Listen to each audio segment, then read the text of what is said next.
Hey everyone, it's the Grey Man here again with Rob from. Hello. How's it pronounced? Holocaustum? DS Holocaustum, or Right. DS or Diaz. Diaz. Both right, but it's definitely not Dies anyway. No, fair enough. I've heard a few different pronunciations. I think, yeah. I think I saw that. I think I saw a video of you doing some kind of live show or something. Someone pronounced it as some pronunciation.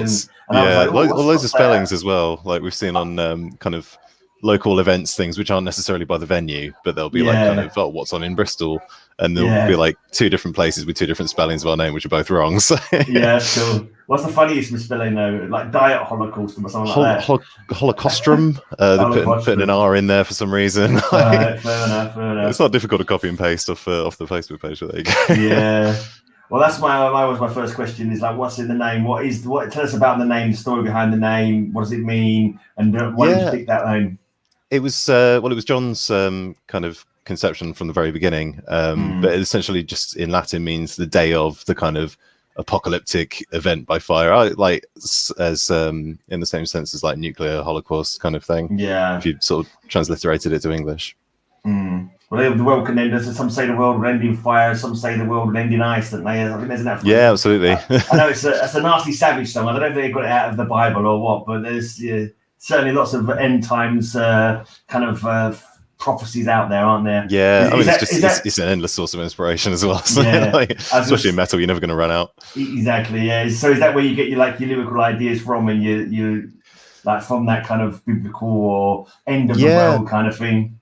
Again, it's John is behind all of the kind of lyrical content. Here and there, I've sort of said like, I heard this kind of really cool, creepy story, or like a story about a serial killer or something like that, or like, we could do like a. There was one where I told him about.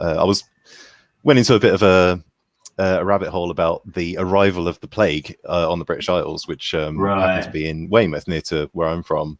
Okay. And so I kind of read a really cool article about that, and I sent it to John. And I was like, "Oh, you could totally do something about this." Ah, cool. So I didn't know that. I didn't know. Oh, John's in the background. I didn't notice. He's been sitting in the back there. Hey, there he is. I don't know how long you was there for, mate. Sorry about that. I didn't notice you there. That's what you get for being late. You get left in the back room. You get left in the back to contemplate on your naughtiness. Think about what you've done. Yeah. I was actually in time. I was testing it like an absolute moron, not knowing that your lads were already talking. But I was just that's been ages fiddling with mine as well. So. Oh, never mind. Technology, lads. It's a little bit used to it. I've got a feel we've all got a technology cut off. Like you get to a certain age and you can't learn any new technology. I think I'm approaching that age now. I'm getting close to it. It's like my dad. At a certain point in lockdown as well. My dad would use his mobile phone as a door wedge because he doesn't know how to use a mobile phone. He might as well use it as a door wedge. But anyway, where was I? Let's go to like for anyone tuning in. How would you describe your music? So are you down Death Thrash? Are your Metal Archives? Death Thrash.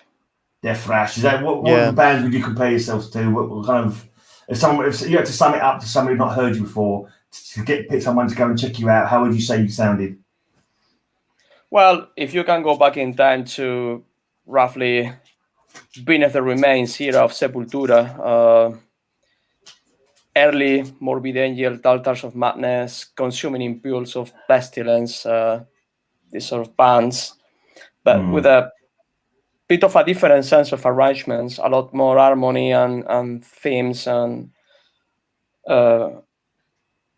maybe a more, I wouldn't say sophisticated, but definitely there's a lot of Bay Area into it, which gives it a bit of a different context. So if you put together old school death metal of the early 90s, Gorguts, Malevolent Creation, these things, and maybe add a little bit of the sense of harmony and arrangement that you might find in Forbidden, that's kind of what we do. Cool. Yeah. So originally we would. I do actually. I've got two. They're supposed to be in bed now.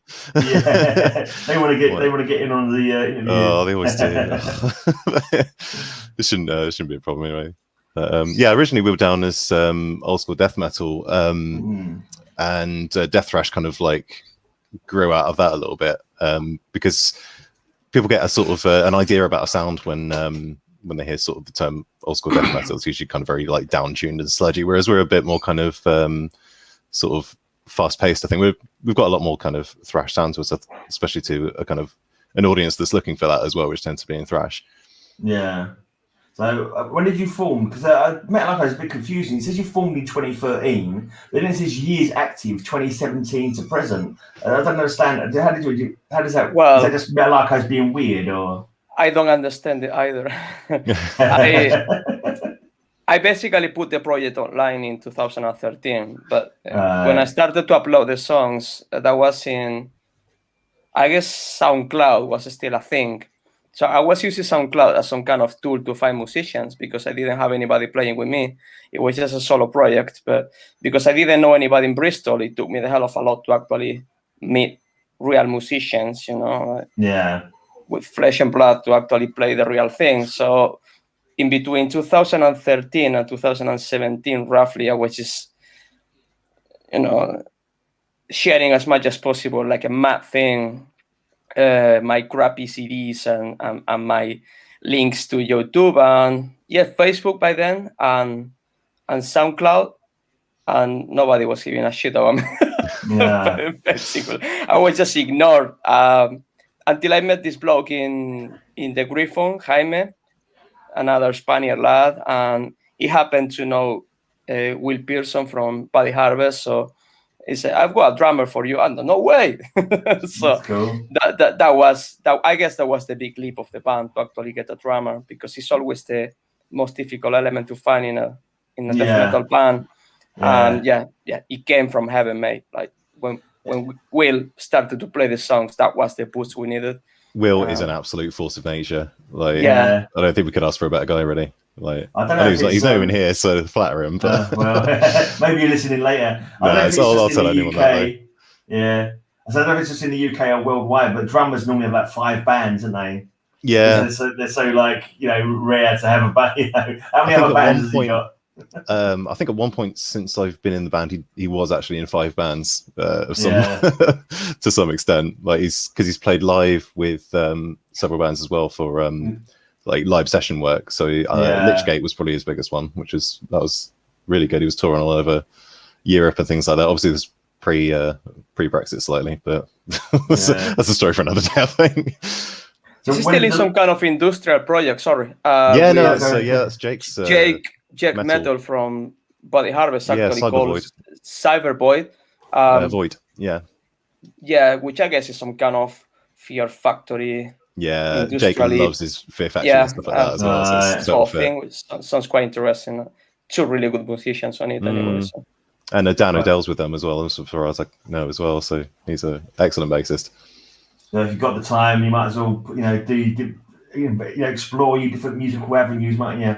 Absolutely, to do it. So when did you get together as a band? Has it been the same lineup since you know? Is this the only lineup you've had, or have you had a few members come and go over time? Members come and go. Initially, was members come and go, kind of in the auditions process, because we had quite a few people coming around. Didn't work out very well, and then Jaime, the first guitar player, well, for different personal reasons, didn't work out very well for him. Was moving house at this stage and changing jobs and number of things. We're at a very stressful point in the kind of band. He just left the band. We just started playing gigs and things like that, and it was it's suddenly a lot of commitment, which is difficult for a lot of people. I totally understand that. And then we had a few lads coming on vocals. I remember this. I think it was a workmate of Will, like a kitchen staff or something, and it wasn't exactly what we were after. And Rob decided to fill in. So I said, guys, I think I can give this a go on the vocals and bass. And ever since, it's remained the same, just with addition of Kalon, which was great because he came just in time to join us for the Metal to the Masses. So. Cool. So you started off with just bass, Rob, and you do vocals and bass now. Was that a difficult adjustment for you? Have you sung before, or that's the thing? I'd only actually got my first bass not too long before that. A friend of mine was moving country, and he had a load of stuff that he didn't want to bother to move, and like it was a really kind of broken old bass that he didn't kind of really care about anyways. It was just have it. So it's this fairly nice kind of entry level LTD thing, which I've used for quite a few gigs now. And I joined a band before that because I've always been a guitarist, primarily since since being kind of preteen. And I just kind of picked up bass, like not really thinking like, oh, I'm a bassist now, but I'm a guitarist who can do a bit of bass if you want. Yeah, just kind of it fell into it. And I just thought, oh, like I saw like a sort of rehearsal video that Jaime had taken, and I happened to know his girlfriend, so I came across this video of like, oh, we're looking for a bassist for this thing. I was like, oh, that's actually sounds pretty sick. I'll give him a message, and like, yeah, I'll join in there because I just thought it sounded fun, really. Like, does that help with like? Yeah, does that help with songwriting? The fact that you can play guitar as well as bass, is that like give you an extra that's the thing. I never really have anything to do with songwriting. It's all John. I can't take any credit for it. Like, apart from a few sort of concepts here and there that I'll just kind of like chuck at him. Like, is there any reason it's just? Is there any reason it's just you, John? Are you like a power-hungry band leader? Everyone has to kowtow to your rules, or is it just how it worked? Well, I think it's primarily because everything was written before anybody joined in. There was a long project of a good 12 songs or something already done and arranged and finished, and it was just a case of putting the rest of the musicians into it. So the band simply gravitated to just follow the inertia of the songs that were already written. Of course, everybody's welcome to,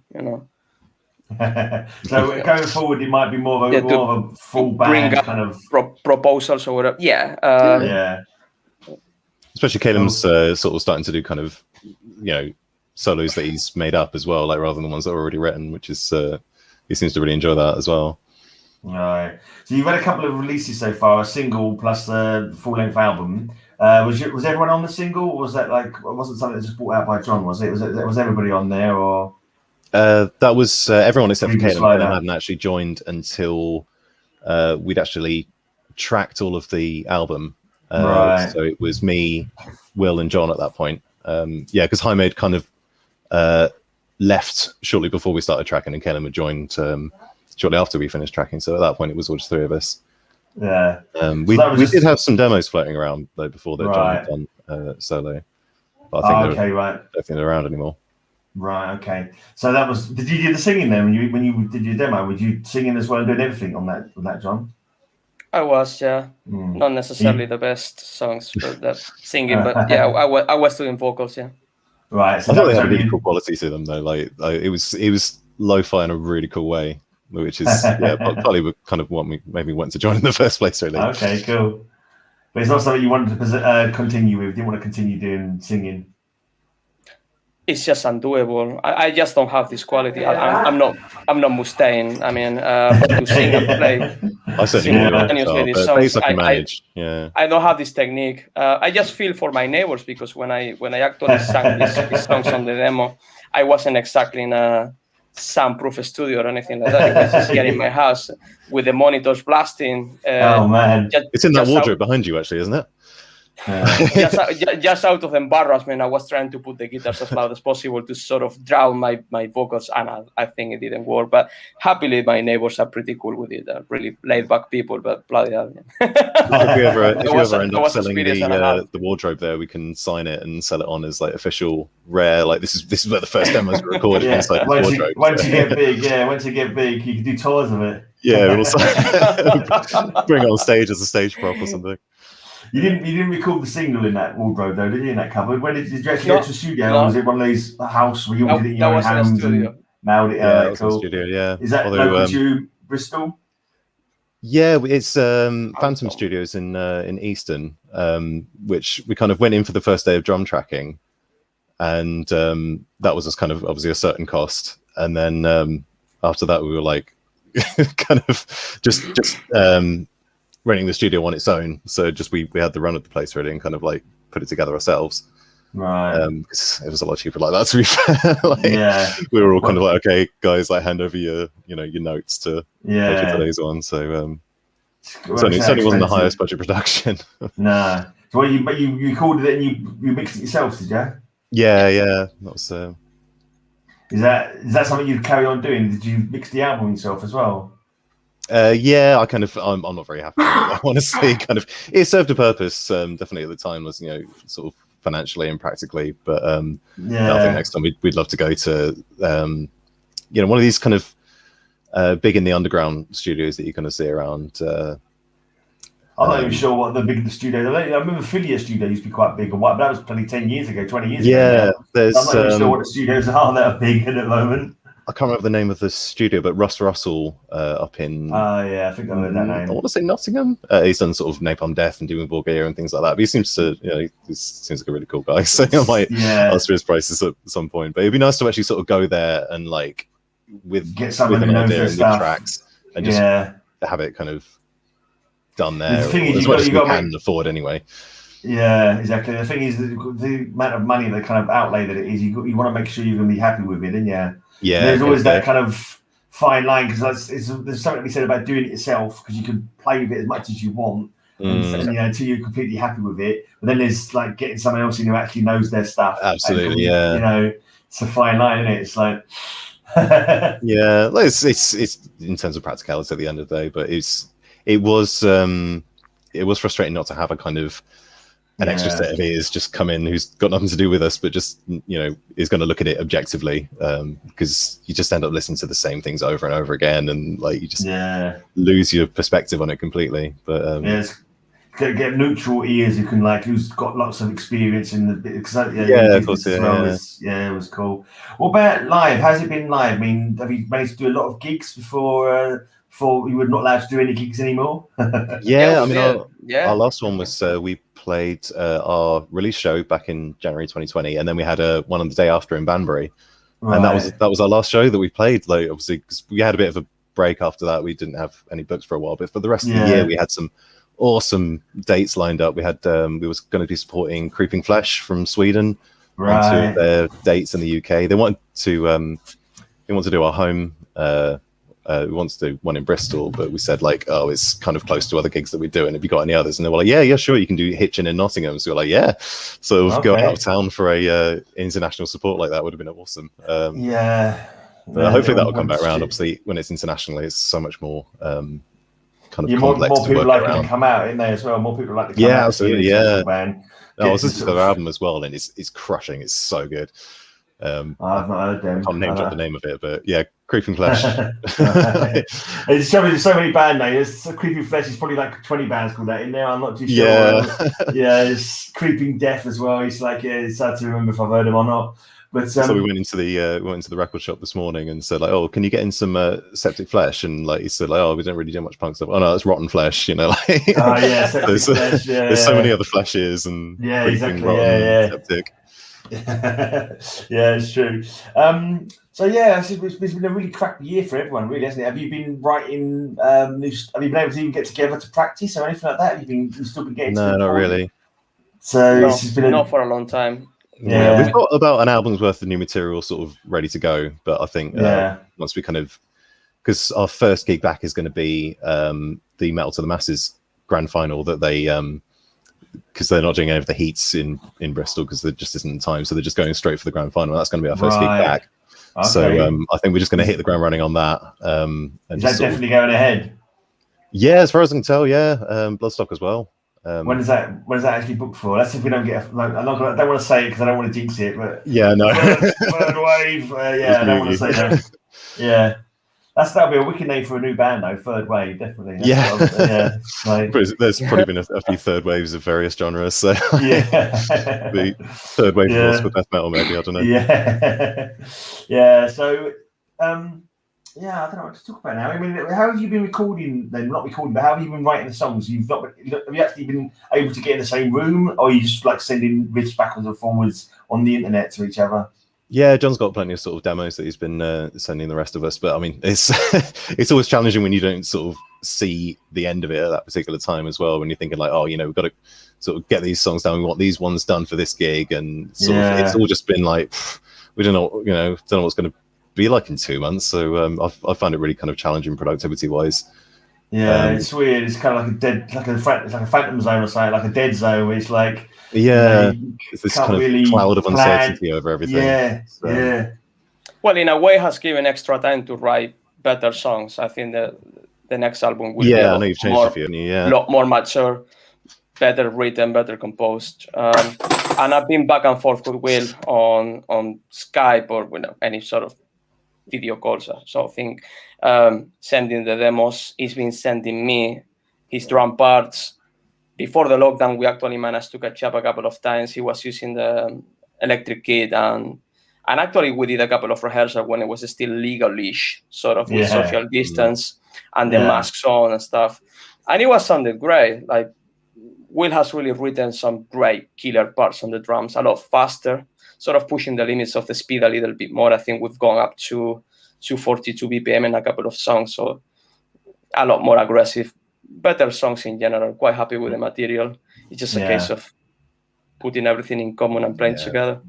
I mean, I know eventually it's going to come a time when it all sort of falls into place as well, especially once we start kind of rehearsing again in the same room. I pick up things so much quicker, like when I'm actually in person, like someone plays away from like, oh yeah, cool, right. You can see what they're doing as well. You can you can talk about those a bit faster or a bit slower. You like you're fingering it right or whatever. Yeah, because we have it's cool. Like music is a collaborative thing between people. Yeah, that's where the reward comes from, really. Unless you're a session musician, in which case you do as you're told. But if you're part of a band, you want to have some input. I mean, are you like? When you start practicing and rehearsing the new songs, are you likely to jam them out a bit more, maybe make some changes also in the studio, or do you think they're already you're happy with them as they are already?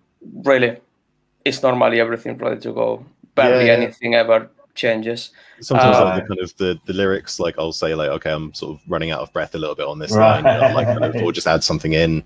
But I think with Scorched Promised Land that came around when we were actually tracking. We were just sitting down with the lyrics and just sort of going through them, like recording them, and say, oh, we can try this a little bit. But no, it's all pretty much down on paper, so it's ready to go, which is a really nice feeling, actually. Who writes the lyrics? Do you write the lyrics as well, John, or do you do them, Rob? Yeah, myself. Yeah, John. Is that not? Oh no, because I was singing my band. Is that not a weird thing? I just know.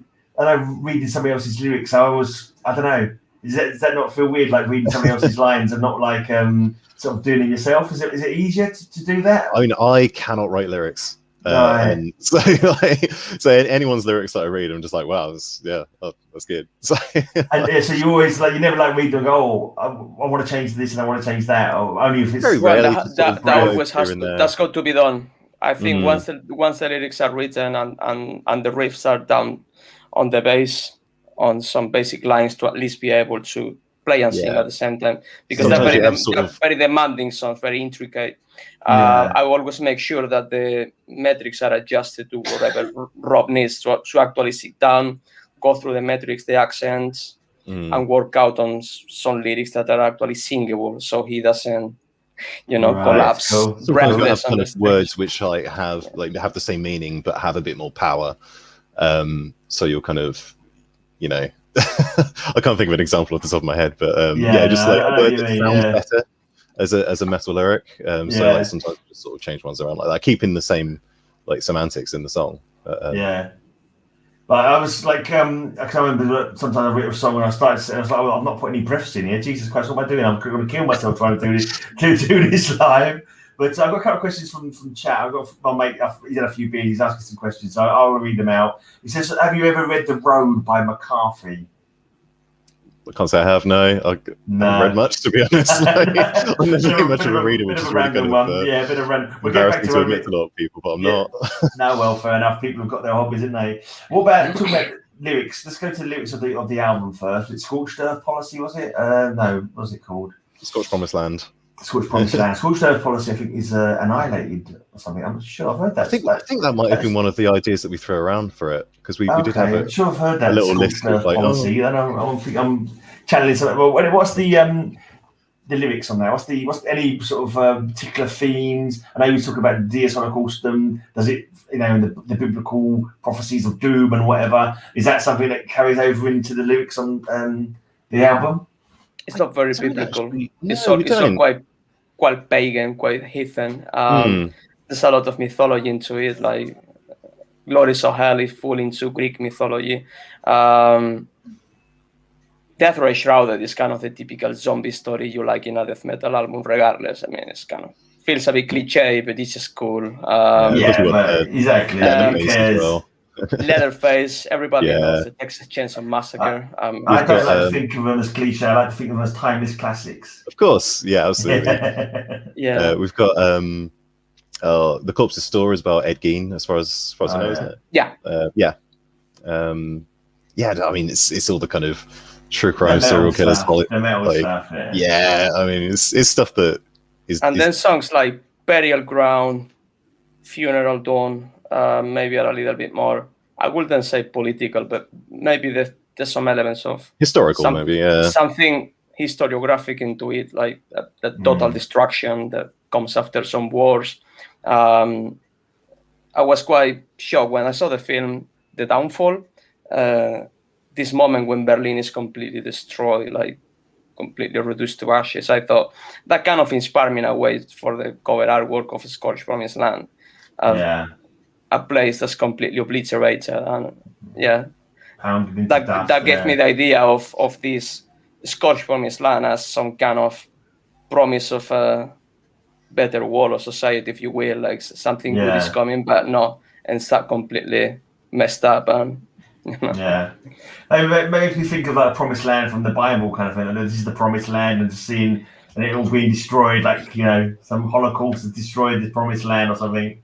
I think that the concept of the promised land or any kind of reward or retribution is common to a lot of cultures and religions, even pre-Christian. So it's kind of a sort of ideological thing as well. It's a kind of it's some kind of redemption. Like when there's some sort of hope of some change, so like something good is coming, and the final result of that is the total opposite. Is the complete devastation. The grass is always greener on the other side, but sometimes it just turns out.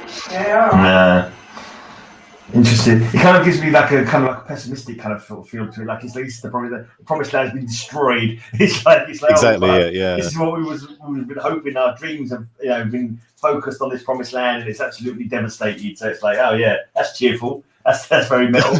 Essentially, yeah. It's pretty pessimistic. Yeah. We've got an update on the road, by the way. Apparently, it's by Cormac McCarthy. It's a classic of zombie dystopian future. I've not heard of it either. I don't think I have. Was there not a film called The Road at one point? Am I confusing it with, I don't know. Anyway, let's not go into that. We'll go back to his questions later. So what about the new stuff you've been writing, the new songs? Have you got titles for them? Do you make the title first, then you come up with the lyrics, or do you think of the lyrics and think, what's the good title from these lyrics? How do you work around that? Also, did you make the song about the plague coming to wherever it was? You said the plague first came to Weymouth. That's actually what Scythe of the Pestilence, which is a demo that's been floating around for a little bit. I don't think we've actually released it kind of officially anywhere, but like here and there on Facebook and on a couple of radio shows we've dropped it in. Was that new song? That's going to be one off album 2, but we've got a demo of it already. Cool. So that's going to be about that. Normally the music comes first, and then quite often I have no idea what am I going to do with the lyrics. So typically the full songs is finished, all the riffs are there, the solos, the themes, the melodies, and it's like, right, what am I singing about now? But I don't know, I try to find inspirations in novels, films, these things, and kind of try to give it a different context. For example, there's a song called Unholy Ground, which is inspired in this mythological Wendigo, which is some kind of spirit punished by gluttony or greed or something, and becoming some kind of cannibal monster. It comes from the sort of Canadian wilderness. I think it's Native American, and the same with Portal Beyond, which is about sort of the Romanian mythologic approach of the legend of the werewolf, the sort of Barkolak that comes from the Dacians. Like always, there's a lot of mythology, kind of horror elements into it. Scythe of the Pestilence is perhaps a bit more historical, about the actual plague in the south of England. It's just pure, full-on horror. Cool. All the good stuff. When are you planning to? Have you got it like booked yet for when you're going to go to the studio? Or you say you're going to save up for that, or are you just concentrating on? We've got dates in mind, but they're very speculative at this stage because, again, I don't want to jinx it myself. Touch wood, everything goes as planned. But if we have a third wave or fourth wave and another lockdown, to actually keep my hopes too high might not be very sensible. I'd rather just play by the ear and see how it goes, and just saving up like the more money we have for especially for merch gigs and things like that, the better. It just gives us more options. So please, if you see us at gigs, buy our merch. Or on Bandcamp as well. Yeah. I suppose like with metalheads, we're kind of like pessimistic as a breed quite often anyway, like because of the subject matter and all that. So you kind of keep your expectations down, and you don't get too excited about things. So it's more fun to be pessimistic. So. It's kind of just like my default setting. Yeah, but it's also not feeding. Sorry, but it's also not fueling unnecessarily disappointment in the people, because a lot of people are asking for it. Hey, that's what's happening with the remaster of Scorch from Islam, for that matter. A lot of people is asking for it, and it's kind of there. I just need Will to actually come around without paying a fine of 1,000 quid because he's inside the household and not in the garden. I cannot remaster an album in the garden. So as much as it's a pain in the neck, things just need to follow the time frames that we're subject to. There's no way we've got around a lot it. to look forward to already in terms of gigs. That's it, that's a good thing to kind of focus on now. Yeah, I mean, what's the plan? So get a few gigs. You're gonna start playing the new songs straight away. You've got to get a few practices in before you can actually start playing the new songs live, or are you ready to start playing them yet? Or I think I don't really know how long it's going to take, really. But I think that with Metal to the Masses, we're probably just going to focus on kind of the stuff that we know and just can smash it out of the park, because we're going to have one opportunity to win this as well. Is that to possibly go to Bloodstock? Exactly. Yeah. So I think. That'd be nice. We already know we can smash this album out and just make a hell of a show of it. So I think it's going to make the most sense. Then after that, we'll definitely start dropping in some of the new ones. It's straight to the final as well, you say. So whoever one gig gets to go through. Do you know who the other bands are?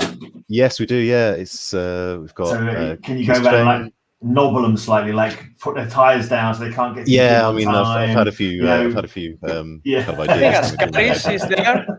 C's fine. I'm not sure if I pronounce it right. Kiss fine. Kiss fine. Drop a few slanderous things about them online, like apparently they're cancelled or something like that. I've heard they're too fond of sheep or something like that. You know what I mean? Kind of like that. Yeah. This is what he said on Twitter about so and so. Shocking. See if you get him. No, I heard that as well, actually. Yeah. No, maybe not. That wouldn't be the done thing. Because it's because they don't announce the running order of the night until the doors open as well. So I'm really hoping that like everyone gets a good audience as well, because it's going to be from about 2 PM to I think results are maybe closer to 11 at night. So there's going to be a lot of bands to get through. How many bands are there then? That's quite a lot of bands. 10, I think, at least, and then a headliner. When is the gig? Did you say June or something? I'm gonna have to check on that. I thought you said, I was wondering July, because I wonder if like what the rules are going to be by that time. If they're going to be allowed to have a full venue, or it's going to be seated only. I know we should have a gig this month in London, like a regular Retribution Live. We put gigs on all the time, like every month. I think it's the first gig in person, and it's going to be like maximum 40 people, all seated. Like it's like 3rd of July it is. Sorry, I'll just check it. So hopefully it's not too far off. It's about a month before Bloodstock, isn't it? So it's going to be cutting it tight. Yeah. I haven't got my vaccine yet. I haven't heard anything about it, but I'm just that's the other thing as well. Getting in me already. I mean, I'm not 100% sure that Bloodstock's going to go ahead. I mean, what do you think? I mean, from a cynical point of view, I think like if when you think about insurance for things being cancelled, they can't be shown to cancel it until they know it can't go ahead. So I think they have to. They're basically forced to say, sure, it's going ahead until the government says they're not. So I maybe that's just me being cynical, but I certainly want to believe it's going ahead as well. Being realistic, isn't it? Being realistic. We've got to be realistic. We don't know what's gonna occur, but it's outside. That's one good thing. It's outside. Maybe they might have some restrictions on the indoor tents or something like that. Who knows? Yeah, because I mean, I don't know if I want to say this in case I'm accidentally spreading false info, but I've heard that when you had like what would have been super spreader events kind of like last summer when all people were going to the beach and everything, they didn't really detect much of a spike in the that they were expecting. Right. But that's not official. Don't quote me on that. We're very pro science and pro research. So we all hear so many different things. Like you don't necessarily know what the original source is from, do you? There's so much information goes around from when you start saying, "Oh, I heard this," like might be wrong, but no. Yeah, it's because I'm an influential public figure now and everything. Yeah, all your followers will be trending that now. It's going to be all over Twitter. Oh yeah. Bloke from DS Holocaustum says we'll be fine. It's all going to be over the Bloodstock forums now. No, bloke from DS Holocaustum is definitely going to be fine. Oh no, that Rob fella, he guaranteed it. All right.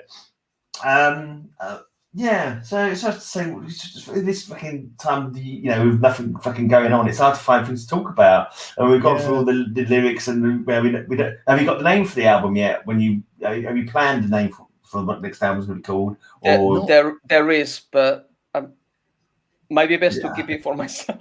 Hush for now. At this stage, obviously, it hasn't even been discussed in the band. I had a name in mind. Again, Will and myself have been the sort of thinking minds of this process, and I had some proposal. He wasn't particularly impressed. Same the other way around, and eventually we've got a kind of middle ground, and we're pretty happy with the title.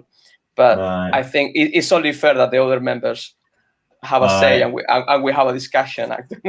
Let's put Rob on the spot now. Rob, what do you want the album to be called? You got 2 seconds to think of a title. Go. Album 2. That's a classic. I think Blur did it already, although it might have been Song 2. But that's been a while anyway, so everyone's forgot about that. Album 2. Let's go back to one of the questions by Werewolf by Let's Know, because my brain's going empty now. It says, has your influences changed over the years, and if so, how much? I mean, when you started, was you like playing like AC/DC, and now you've sort of gone on to playing death metal? Or my influences have changed a lot in the years, but I tend to stagnate a lot. Like I'm not the type of progressing into jazz fusion or proggy or anything like that. I'm a death metaler till death, till the bitter end, to be honest. But I used to have a lot of influences from King Diamond and Merciful Fate and Slayer and things like that, which in years have kind of dropped and evolved into a different kind of sound, a little bit more rich in arrangements, if you will.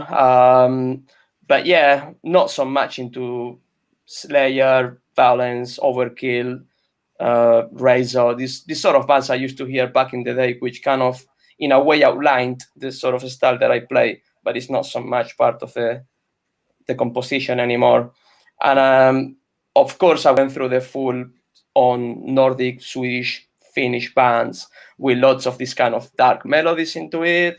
So, I think there's a lot of it kind of stays in your, as a composer yourself. I don't know if you write music, but anybody that writes music, there's always a residual part of what you learn on the road that always stays in your music, and you just keep on going. Listening to more bands, but the things I listen nowadays haven't really changed much from what I used to listen in the early 90s, to be honest. Which is a bit embarrassing, I must confess. But a lot of people do that, don't they? I mean, I'm still listening to bands every day that I would have been listening to when I was 16 anyway, so it's like nothing. Bands like that stick with you forever, don't they? And then it becomes increasingly difficult to find new things. Or you just don't get around to listening to new stuff. Absolutely. The old faithfuls that you know. I listen to music mostly when I'm driving at work, because I sort of deliver to pubs and things like that. So if I'm on an hour's drive, I want to stick on an album that I know I'm not going to want to flick through and change over. So it's just albums that I know, the bangers. Don't you have a rope on a hook or something you was telling us? Yes, before, I do, yeah. Like the Killer from, I know you did last summer, isn't it? Isn't that? It does kind of feel good to just like pull up on a high street or something like that with this big old like hook on a chain over your shoulder, dragging a couple of beer kegs. So, like, you do feel like a bit of a badass, gotta say. Like, even if I am dressed in steel toe wellies, but maybe that could be the new album cover. You with your hook, like kind of yeah, thing. no, I could have like a sort of a human head slung across it, actually. The Drayman. I like that. Yeah, exactly. Yeah. Have you got any ideas for the new album art? Who did your art for the last one? Did you? It was Roberto Todorico. What was his name? It's Italian guy who's done loads of these big name bands. He's done Sodom, Asphyx. To name a few off the top of my head, but he was one of the best and most reasonably priced, I've got to say. Oh, reasonably priced. No, seriously, like compared to some of the others, John was selling out loads of emails to different kind of artists, all these ones that we know. And yeah, like Roberto came back and I'll do it for this much. Sure. Is that a price that you'll be willing to tell, or is that like sort of trade secret, just as a matter of people might be interested in how much these kind of things cost? Because he doesn't advertise his prices, I don't want to see it on here. So if you're interested, go to the Roberto Todorico art on Facebook and like firstly just look at all of his stuff because it's awesome. Yeah, and give me a message if you're interested. Without giving any figure, I can tell you right now, he's one of the most affordable artists. Really nice to work with. Yeah, like, super committed, and he just knows his shit. Like, did he just give you like a piece of art that you already had? So you can use that, or did you say, could we have this, and then he drew it for you? How did it work? It was, can we have this?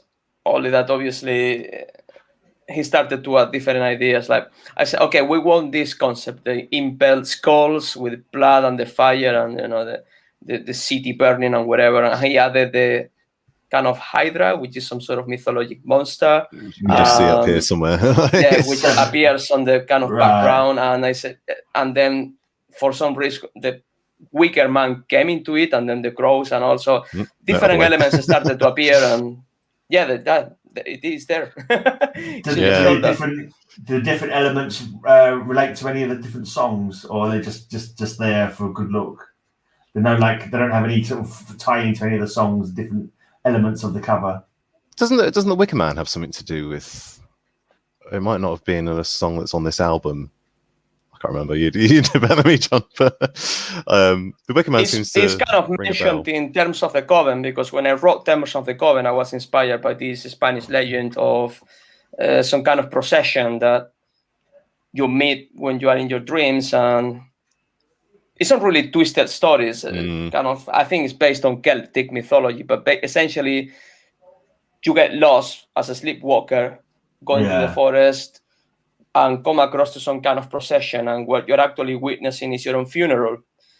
Then you go back to bed and do the same thing every night, and eventually you end up leading the procession and you die by sleep deprivation.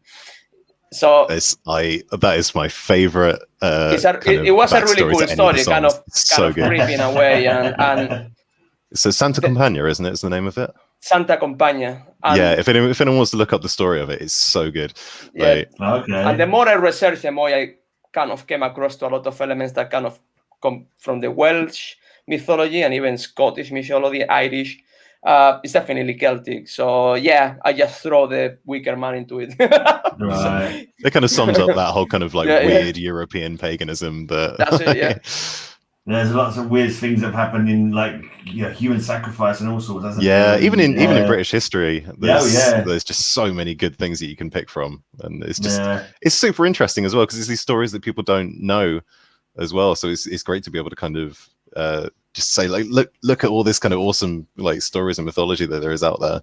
Explore the darkness, like it's super good way to read. Explore the darkness. It's like it was that old Corpse Road. They did lots of like folk stuff of like folk stories from around England. Yeah, and I think that's why they've done so well. Partly as well is because they're doing these kind of songs. I mean, like folk metal. I'm a huge folk metal fan myself. And they kind of a lot of them take stories from kind of Scandinavia, sort of like Dark Ages, Vikings, and things like that. But there's not a huge amount who do kind of Anglo-Saxon history and kind of things like that. So I think they've got a really good they've got a really good thing going. They're a very successful band, like but I remember them like playing the New Blood stage at Bloodstock and things like that. So I've really sort of seen them come up that way. I've seen them a few times. They're a cool band. Anyway, let's go back to another question from my mate Werewolf by lunchtime. He's if you could have a famous female to do backing vocals on one of your songs, who would it be? Do you even want to have a female backing vocals at any point? No female, sorry. Nothing. We did consider having a female like horror movie scream beginning of Leatherface. It never happened in the end. But what about if you had to have a narrated part? If you could, like, for example, like, you know, Vincent Price has narrated a few bits, hasn't he? Like, well, if you could get like if you had something like that, who would you like to have doing a narration for any of your songs? Oh, maybe Bjork or something would be fun. Someone weird. I really like some female vocals, like that. Possibly these female vocals are now in their 50s and are not even singing anymore. I don't know. It was this Brammy girl from Sacrilege or something. Oh, yeah. I'm from Birmingham. She was really badass. It was incredible. And the singer from Chastain, what's the name? Leather. Okay. This kind of... Yeah. Right. That was a really badass female vocals. That's the sort of female vocals that I like, perhaps because sounds a little bit more even like punk. Right, yeah. Rather than this kind of neoclassic operetta. I would definitely give my bass parts over to Joe Bench if she wanted to do a session. But I was watching an interview. You know, Jake, who would come on my Friday night chats. He did an interview with Carl Willits, and he said that woman from Sacrilege was one of his influences. Because he actually got her because he used to see them play Sacrilege when he was like younger, before he started singing himself. And I think he said that she did some vocals for Memoriam or something like that. I think she came brilliant. Some bits for it. That's cool. Russ Russell, like I mentioned earlier, I'm pretty sure he recorded the new Memoriam album. Right, cool. Yeah, he's like, it all comes around in circles in the end. Yeah, and that's what you'd like to get to do your possibly your album. I don't know the name of the lady, but yeah, just to have it in. No, I was talking about going back to the recording. You're recording your new album, and so not. Russ Russell, Russ Russell, who you'd like to get to. Yeah, I've sent him a quick message. I'm like, hey, like, because I added him on Facebook just out of the blue, and I was like, oh, sorry, probably just get us those times. But, imagine it's a massive. I heard him on a podcast, and I was like, oh, you seem really cool. I imagine it's massively booked up, like in advance, that studio. Yeah, a couple of bands that I know are recording right now, even like straight out the gate as soon as they're allowed to. Like, so I think people have been saving it up. That's a good point. It may be a bit of a long waiting list with people not being able to record who probably got albums they want to record. It's probably going to be like, who knows, a year before you can even get in there. Maybe. I mean, a lot of people are recording at home as well, of course. But I don't think it's really sort of an avenue we want to sort of go down on this one. No. We'll have to just wait and see. That's all you can do, is wait and see, and hopefully in a year or so you can come back and tell us all about the tour and the time you played Bloodstock and so forth. We've got a really good headline show in Manchester coming up in November, which hopefully is far enough ahead that we won't have to worry about that actually happening. Because that's probably the best news I've had in ages, that we're doing our first first northern show, honestly, and it's going to be a headline all day. Oh, that's cool. Yeah. Good. Any plans to come to London? Yeah. Yeah, we had a couple. Beyond the Grave and Snuffest, I think, was going to happen as well. That was going to be in Camden. Oh, is it? With the I thought it was already cancelled, but I don't know. Oh yeah, no, it's not been rescheduled. Might have the wrong sources, but yeah, Beyond the Grave is still happening. I hope it's happening. Well, that's where's Beyond the Grave? I've not heard about it. Where's that in London? Is that in Camden? Camden. Oh, I'm pretty sure it's Camden. Yeah. Pretty sure it was. Cool. All right, well, I dare say I'll find out about it when it comes out. So hopefully I'll see you there. I dare say I'll see, what do you call it, messages about it on. You'll probably be sharing out the flyers on YouTube, on Facebook and that anyway. So let's see if I've got any more questions from the chat. Oh, nothing else. Some of them's the orcas from the Sugar Cubes, apparently. We don't need to know that. So, I don't know, I suppose we just might as well just go call it a night then, because I can't think of anything else to ask at the moment. Yeah, it's been really fun. I've had a good time. Yeah. I did cut short a live stream to come here as well. So did you? Who was you live streaming with? How important this is. It was Devon Townsend. Was doing. Oh, you was watching him Ocean Machine in full. Oh, okay. But I've still got 48 hours to watch it anyway. But you can watch it. he's there in Canada, like, in his in the forest, like doing this stream right now. He's in, I think, the 7th one. Was the one that I tuned into because he's doing them for all different time zones around the world. Wow. That's an awesome kind of way to do it. Yeah. So you can still keep up with the chat and everything. But that's interesting. Yeah. Well, how was your? Because you did a live stream, didn't you, for the Retribution Live, didn't you? That's when I first started chatting to you. Yeah, it was a video that we already had. Right. So did you get much feedback from it at all? Because the live stream, I've never actually caught a live stream gig properly because I'm always doing something else myself. But it's kind of like, it's not a replacement for a real gig, is it? It's no, I like Devin Townsend's ones because he kind of, Yeah. I think I've been to 3 now. I think he did like a Halloween one, a Christmas one, and he's done this one. But he makes it super entertaining just by his character anyway. Like, you know, you tune in for him like as much as you do the music anyway. So, but it's the live stream gig thing is not really something I've been desperate to kind of pursue because I figure like as soon as like a really good opportunity comes along, we're probably going to be kind of out of this anyway. There's probably famous last words, but and I don't like playing gigs. To me, is about kind of having that that kind of rapport with an audience as well to kind of like bounce off of. Otherwise, you know, kind of it feels like a bit of a rehearsal with cameras pointed at it. But it suits some bands, but I think for us, like I really feed off energy coming from just a mass of sweaty people. So like, it's something we'd be lost definitely. Yeah, it's cool. It's true. It's weird, but you know, it's what we've had to do while this has been on, hasn't it? So, I totally respect bands who've kind of, you know, adapted to it, and like I think Arcturus did a good one last summer, but they're a kind of, you know, they're a floaty, proggy, avant-garde, spacey band, so I think it works for them because they can put time into the kind of production of it. Yeah. Other than the album, you got any other plans for like maybe videos, like making a proper like band video? You know, it's something I would love to do. Yeah. I would absolutely jump at any opportunity, but it is quite expensive as well, and that's the only thing we really have to choose. Like, kind of, got to either sell a lot of t-shirts or choose how to spend our money wisely. So, or find some cheap way of doing it, like, you know. Finding a way that like is very cheap to do but looks good as well. I wouldn't say good. I'll say intentional. Because if you want to make like a really low budget looking, like kind of do it like on a VCR camera, like Blair Witch Project style, something cool like that, you can probably do it. But making it look like it's meant to look low budget is another matter. It'd be fun to experiment around with. I think possibly avoid Forest because they've been done to death. Yeah, that's the thing. And we're not folk metal anyway. But you need some kind of dungeon, some kind of really dark cellar to like go in, like an old abandoned church or something. Trying to think what hasn't been done actually. We've got abandoned warehouse. We've got a dingy cellar. Actually, I see quite a lot of them on my job anyway, so I might just ask if we can like turn off the lights and play a set down there to some cameras. I was just picturing like a darkness, and there's suddenly a little bit of light, and then this chain with a hook on it comes falling down up from the sky. Hellraiser, yeah. The Drayman has arrived. The Drayman is here. Oh, so yeah. Actually, my job is just Hellraiser, pretty much. Somebody's asking about the COVID passports and where's how. that? Yeah, this social distance wall. I don't know what to think. I think it might not be a bad idea. I mean, a lot of people are complaining that it's kind of, I don't know, discriminating or whatever, or it would be unfair, human rights get thrown around. And things like that. But I think like it's an extra level of control or whatever. I think for a lot of places now, it's not difficult to get tested.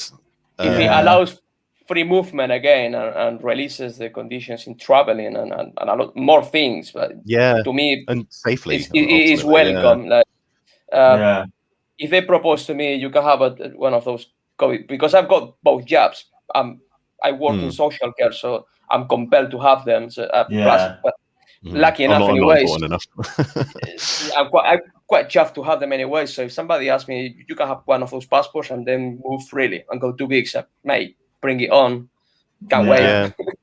I would happily stick a swab up my nose and like prove that I'm clean of it. If it meant I've got to do gigs, I'd stick it in other places, honestly, if I had to, just to get gigs back. It's not even anything that new. I think for tropical diseases, there are some destinations that already ask you to have a vaccination passport of some sort, malaria or bloody whatever. So some diseases in South America or whatever. So it's not even that new. Yeah. when you've only got to see blinking images from India at the moment to now how blinking dangerous the bloody thing is, you know? Yeah, these open air crematoriums and things like that. Yeah. It's awful. It's just awful. Yeah. I saw a good video by a YouTuber who's Indian, and he's a doctor as well, and he was kind of going through the reasons why, because they were actually doing really well as well, and then like people just got complacent, and like government misinformation started coming out, and it all just fell apart, which is why it's going to be so much better for everyone if we just stick to these things that little bit longer. I know it sucks. It sucks being inside, never seeing anyone. Like, I'm totally sick of it now.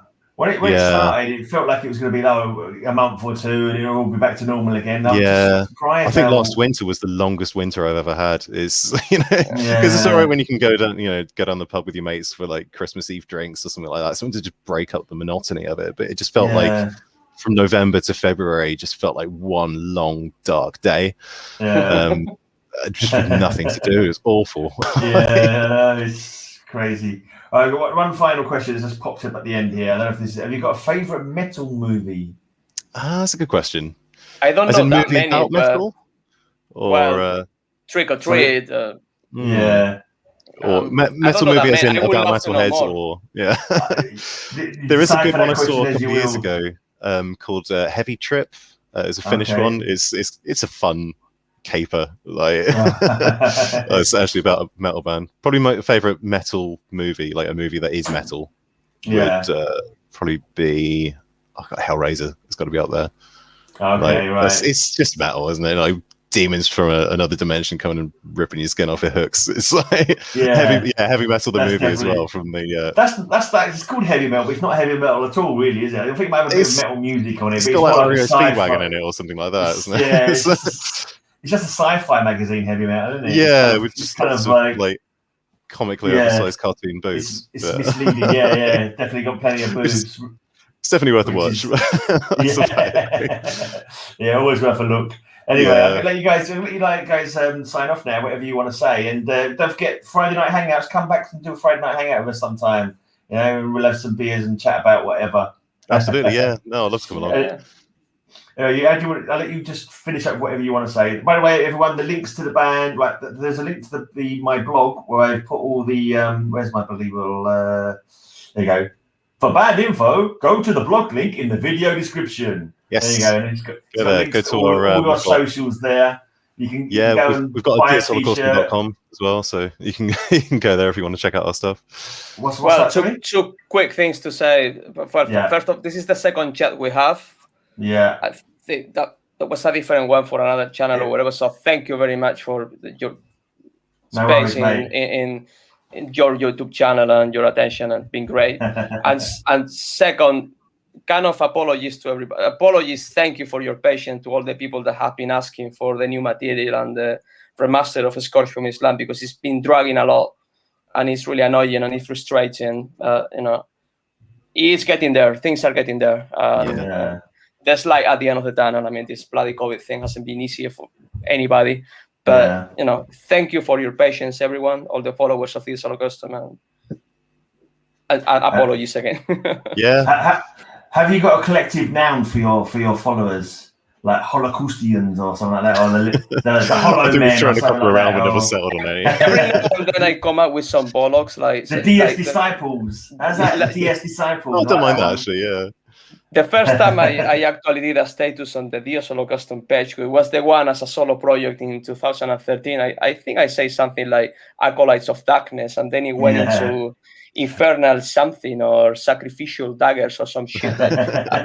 So it's been varying in time. So it's just a case of maybe one day somebody says, "Oh wow, that sounds really good." We tend to just roll the dice and then we can stick to this one. Maybe